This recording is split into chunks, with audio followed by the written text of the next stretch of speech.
സിയോണി dam കണ്ടില്ലായിരുന്നോ? അവിടെ നിന്ന് വരുന്ന വെള്ളമാണ്. ഇതൊരു ചെറിയ ഡാമാണ്. പൽദോ എന്നാണ് ഈ ഒരു വില്ലേജിൻ്റെ പേര്. 1960 USSR തന്നെ നിർമ്മിച്ച ഒരു ഡാമാണിത്. 4-ാം നൂറ്റാണ്ടിലോ 5-ാം നൂറ്റാണ്ടിലോ ഐബീരിയൻ രാജാവായിരുന്ന കിങ് അസ്പാഗർ നിർമ്മിച്ച ഒരു കോട്ടയാണിത്. ഉജർമ കോട്ട എന്നാണ് അറിയപ്പെടുന്നത്. ഉജർമയാണ് ഈ സ്ഥലം.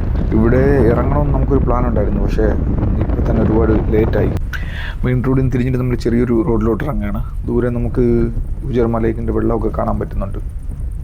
തണുപ്പ് സമയത്ത് ഈ ഭാഗത്ത് നന്നായിട്ട് മഞ്ഞ് വീഴുന്ന സ്ഥലമാണ് എന്നാണ് ഗൈഡ് പറഞ്ഞത്. എന്നിട്ട് ഈ മഞ്ഞ് ഉരുകിയിട്ട്, വേനലാകുന്ന സമയത്ത് മഞ്ഞ് ഉരുകിയിട്ടാണ് ഈ ലേക്കിലെ വെള്ളം രൂപപ്പെടുന്നത്.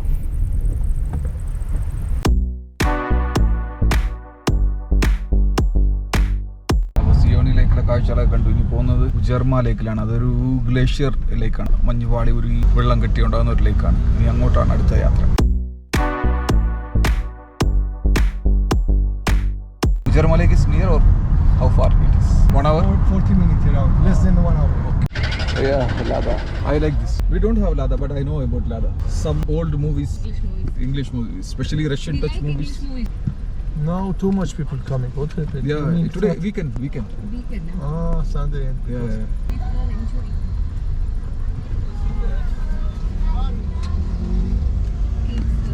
Families. നമ്മൾ വന്നപ്പോൾ ഉണ്ടായിരുന്നതിന് കഴിഞ്ഞ് നല്ല തിരക്കായി. ശരിക്കും ഈ ഒരു ഓവർഫ്ലോ കനാൽ, ഈ കാണുന്നത് ഓവർഫ്ലോ കനാലാണ്. ഈ റിസർവർ നിറയുമ്പോൾ ഇതുവഴി ഓവർഫ്ലോ ആയിട്ടുള്ള വെള്ളം പോകുന്ന ഒരു കനാലാണ്. വീക്കെൻഡ് ആയതുകൊണ്ട് നല്ല തിരക്കായി. ഒരുപാട് ഫാമിലീസ് ഇവിടെ വരുന്നുണ്ട്.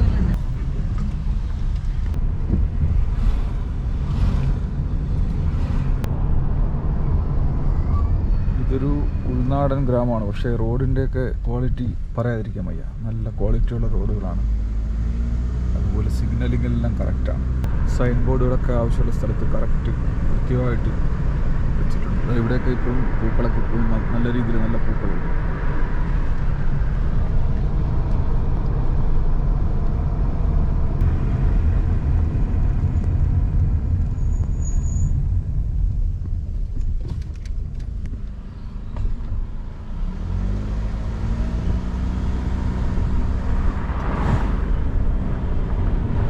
ഇവിടുത്തെ ഒരു ബസ് സ്റ്റോപ്പാണ്.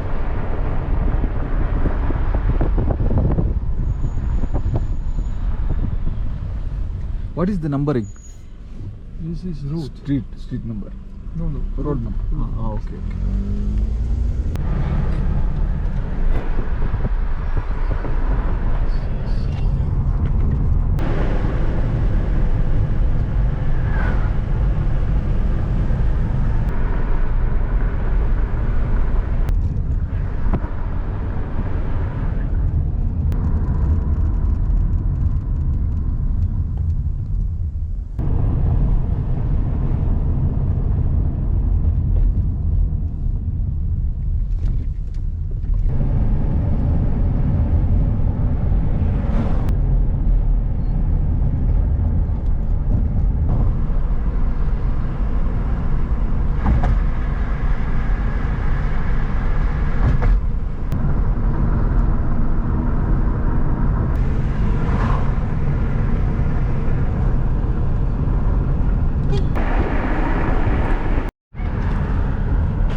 നമ്മൾ സിയോണി ഡാം കണ്ടില്ലായിരുന്നോ? അവിടെ നിന്ന് വരുന്ന വെള്ളമാണ്. ഇതൊരു ചെറിയ ഡാമാണ്. അയോറി റിവറിൻ്റെ ഇടയിലുള്ള ഒരു ചെറിയൊരു ഡാമാണ്. പൽദോ എന്നാണ് ഈ ഒരു വില്ലേജിൻ്റെ പേര്.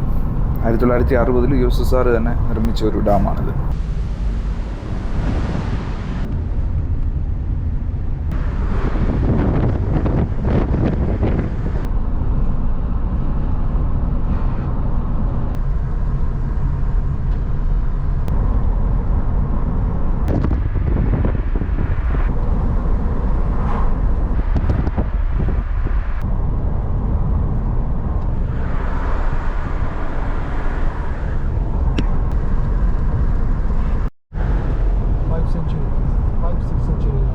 നാലാം നൂറ്റാണ്ടിലോ 5-ാം നൂറ്റാണ്ടിലോ ഐബീരിയൻ രാജാവായിരുന്ന കിങ് അസ്പാഗർ നിർമ്മിച്ച ഒരു കോട്ടയാണിത്. ഉജർമ കോട്ട എന്നാണ് അറിയപ്പെടുന്നത്. ഉജർമയാണ് ഈ സ്ഥലം.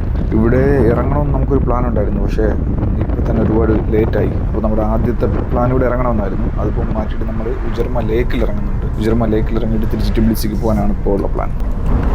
നമ്മൾ ഉജർമ വില്ലേജ് എത്തി. ഇവിടെ പ്രധാനമായിട്ടും കാണാനുള്ളതെന്ന് പറഞ്ഞാൽ ഉജർമ ഫോർട്ടും പിന്നെ ഉജർമ ലേക്കുമാണ്. ഉജർമ ഫോർട്ട് നേരത്തെ കഴിഞ്ഞാണല്ലോ. ഇപ്പോൾ ഈ ഉജർമ ലേക്കിനടുത്ത് കാണാനുള്ളതെന്ന് പറഞ്ഞാൽ ലേക്കും അതിനോട് ചേർന്നിട്ടുള്ള കൃഷികളും ഒക്കെയാണ്. കുറേ ദൂരം സഞ്ചരിച്ചതിന് ശേഷം ഇപ്പോൾ കുറച്ച് വീടുകൾ ഒക്കെ ഉള്ള ഒരു സ്ഥലത്തെത്തി. മെയിൻ റോഡിൽ നിന്ന് തിരിഞ്ഞിട്ട് നമ്മൾ ചെറിയൊരു റോഡിലോട്ട് ഇറങ്ങുകയാണ്. ദൂരെ നമുക്ക് ഉജർമ ലേക്കിൻ്റെ വെള്ളമൊക്കെ കാണാൻ പറ്റുന്നുണ്ട്. തണുപ്പ് സമയത്ത് ഈ ഭാഗത്ത് നന്നായിട്ട് മഞ്ഞ് വീഴുന്ന സ്ഥലമാണ് എന്നാണ് ഗൈഡ് പറഞ്ഞത്. എന്നിട്ട് ഈ മഞ്ഞ് ഉരുകിയിട്ട് വേനലാകുന്ന സമയത്ത് മഞ്ഞ് ഉരുകിയിട്ടാണ് ഈ ലേക്കിലെ വെള്ളം രൂപപ്പെടുന്നത്. നമ്മളിങ്ങനെ വണ്ടി പാർക്ക് ചെയ്തിട്ട് ഈ തടാകത്തിൻ്റെ കരയിൽ കൂടെ ഇങ്ങനെ നടക്കുകയാണ്. നല്ല തണുത്ത കാറ്റാണ്, വെയിലുണ്ട്. ശരി, ഐലൻഡ് ഇതിൻ്റെ രണ്ട് വശത്തും വെള്ളമാണ്. നമ്മൾ നടുക്കൊരു ഐലൻഡ് പോലത്തെ ഒരു സ്ഥലത്താണ് നിൽക്കുന്നത്. ഇങ്ങനെ വെള്ളം ചുറ്റി ഇങ്ങനെ കിടക്കുകയാണ്. Wild ducks. ഓക്കെ. ഇതിനകത്ത് ഈ വൈൽഡ് ഡക്കുകളൊക്കെ ഉണ്ടെന്നാണ് hiding under. Evenings they will come out. Sometimes they fishing. ഉജർമ ലേക്കിൽ വലുതായിട്ട് കാണാനൊന്നുമില്ല. ഇത് വഴി പോകുമ്പോൾ ഒന്നിറങ്ങി ജസ്റ്റ് കാണാമെന്നുള്ളേ ഉള്ളൂ. വെള്ളമുള്ള സമയത്ത് കുറേ കാഴ്ചകളൊക്കെ കാണാൻ പറ്റുമെന്ന് പറഞ്ഞാൽ, അല്ലെങ്കിൽ ഈ ബേർഡ് വാച്ചിങ് ഒക്കെ താല്പര്യമുള്ള ആൾക്കാർക്കൊക്കെ ആണെങ്കിൽ ഇവിടെ വന്നിരുന്നു കഴിഞ്ഞാൽ കുറേ പക്ഷികളെയൊക്കെ കാണാൻ പറ്റും. ഈ ഒരു കാടിനിടയിലൊക്കെ പുല്ല് ഒരുപാട് വളർന്ന് നിൽപ്പുണ്ട്. അപ്പോൾ ഇതിനിടയിലൊക്കെ ഒരുപാട് പക്ഷികളുണ്ട്. അപ്പോൾ പക്ഷി നിരീക്ഷണത്തിൽ താല്പര്യമുള്ള ആൾക്കാർക്കൊക്കെ ഓക്കെയാണ്. അല്ലാതെ നമ്മൾ ഇതുവഴി ജസ്റ്റ് പോകുന്ന വഴിക്കൊന്ന് ഇറങ്ങി നോക്കാമെന്ന് മാത്രമേ ഉള്ളൂ.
ലേക്കിൻ്റെ അങ്ങേ സൈഡിൽ നോക്കിക്കഴിഞ്ഞാൽ അവിടുത്തെ കർഷകരുടെ ചെറിയ വീടുകളും അതിൻ്റെ പുറത്ത് മേഞ്ഞ് പശുക്കളും കുതിരകളും ഒക്കെ മേഞ്ഞ് നടപ്പുണ്ട്. ആടുകളുണ്ട്, കോഴികളുണ്ട്. ഇവിടെ ആൾക്കാർ ചൂണ്ടയിടുന്നുണ്ട്.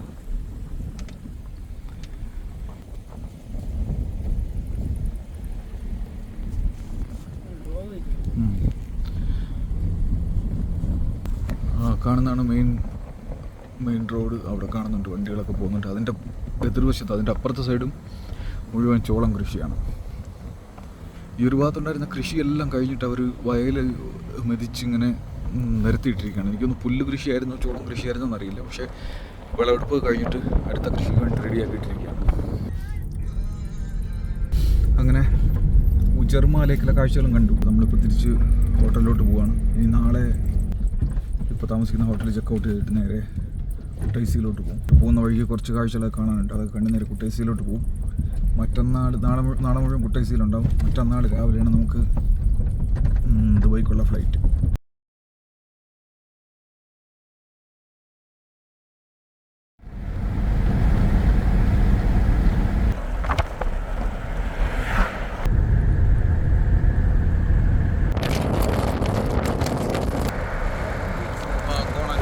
വലിയ രീതിയിൽ ചോളത്തിൻ്റെയും ഗോതമ്പിൻ്റെയൊക്കെ വയലുകൾ കാണുന്നത് ആദ്യമായി. ഒരു സ്ഥലത്ത് വെള്ളം വാങ്ങാൻ വേണ്ടി ഒരു ചെറിയൊരു ഷോപ്പിൽ നടത്തിയതാണ്.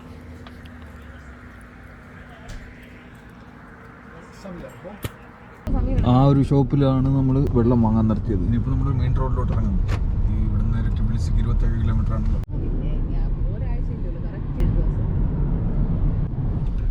വസ്യാനി എന്ന് പറയുന്നൊരു സ്ഥലമാണിത്.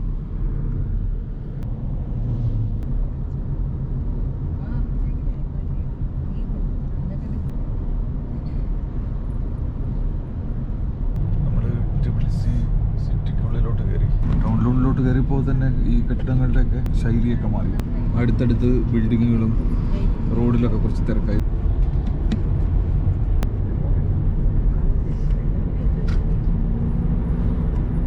സിറ്റി വിട്ട് കഴിഞ്ഞാൽ ഇവരുടെ മെയിൻ ഉപജീവനമാർഗം എന്ന് പറഞ്ഞാൽ കൃഷിയാണ്. എല്ലാ ആൾക്കാരും നന്നായിട്ട് പണിയെടുക്കുന്ന ആൾക്കാരാണ്. അപ്പോൾ നമുക്ക് റോഡിൻ്റെ സൈഡിൽ നോക്കിക്കഴിഞ്ഞാൽ ഒരുപാട് കൃഷിയുമായിട്ട് ബന്ധപ്പെട്ട സാധനങ്ങളൊക്കെ വിൽക്കുന്ന ഒരുപാട് കടകൾ കാണാൻ പറ്റും. എസ്പെഷ്യലി നമ്മുടെ ട്രാക്ടർ ഷോപ്പുകൾ, ട്രാക്ടറിൻ്റെ ഫ്രാഞ്ചൈസികൾ, അതുപോലെ കൃഷിയുമായിട്ട് ബന്ധപ്പെട്ടുള്ള വളം, വിത്തുകളൊക്കെ വിൽക്കുന്ന സ്ഥാപനങ്ങൾ, അങ്ങനെയുള്ള സ്ഥാപനങ്ങളൊക്കെ ഒരുപാട് റോഡിൻ്റെ സൈഡിൽ ഒരുപാട് നമുക്ക് കാണാൻ പറ്റും. ഇവിടെ ഒരു സ്റ്റാച്യു ഉണ്ട്, നല്ല ഹൈറ്റുള്ള സ്റ്റാച്യു ആണ്. അതിന്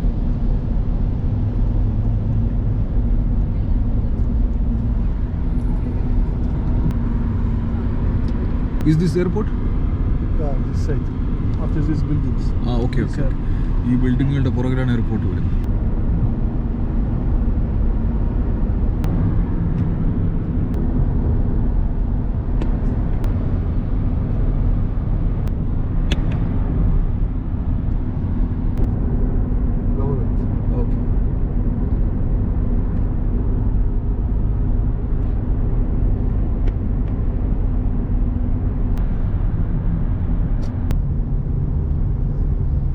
ഇവിടെയാണ് റെയിൽവേ സ്റ്റേഷൻ നമ്മുടെ ഇടതുവശത്ത്. New medical university. എൻ്റെ റെയിൽവേ ലൈന് കാണുന്നുണ്ട്.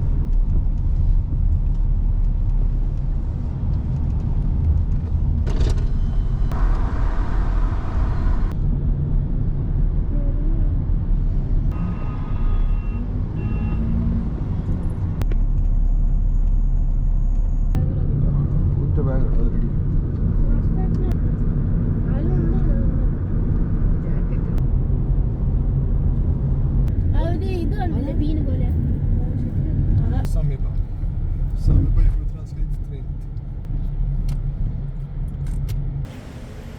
ഗുഡ്വിൽ സൂപ്പർ മാർക്കറ്റിൻ്റെ ഹൈപ്പർ മാർക്കറ്റിൻ്റെ ഫ്രണ്ട് വളരെ ചീപ്പായിട്ടുള്ള റേറ്റിലാണ് സാധനങ്ങളൊക്കെ കിട്ടുന്നത്. മറ്റു മാളുകളെ അപേക്ഷിച്ചിട്ട് വില കുറവാണ്. ഈ ഒരു ഏരിയയിൽ താമസിക്കുന്ന ആരെങ്കിലും ഉണ്ടെങ്കിൽ ട്രൈ ചെയ്ത് നോക്കാം. ഞാൻ ഇന്നലത്തെ വീഡിയോയിലും പറഞ്ഞിട്ടുണ്ട്.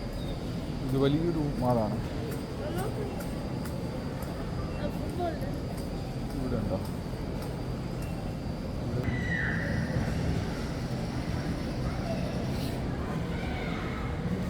അതുപോലെ തന്നെ ഇവിടെ വേറെയും റൈസ് ഐറ്റംസ് ഉണ്ട്.